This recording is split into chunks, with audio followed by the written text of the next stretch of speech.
Miksi 90% suomalaisista rakastaa mämmiä, mutta irvistää vegemitelle? Otetaan selvää tässä eeppisessä mittelössä.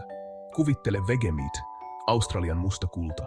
Se on kuin marmiten kuulimpi serkku, jolla on aina surffilauta käden ulottuvilla. Aseta nyt vegemaite vastakkain mämmin kanssa, Suomen pääsiäisherkku, joka näyttää suklaavanukkaalta, mutta maistuu, ainutlaatuiselta.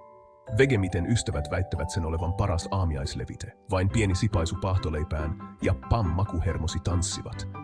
Mutta reilun pelin nimissä jotkut sanovat sen maistuvan suolaiselta nyrkiniskulta kasvoihin. Samaan aikaan mämmillä on oma fanikuntansa. Se on makeaa, maltaista ja tarjoillaan perinteisesti kerman kanssa. Mutta ollaanpa rehellisiä, se näyttää joltakin, mitä tekisit tiedekokeessa. Joten kumpi voittaa?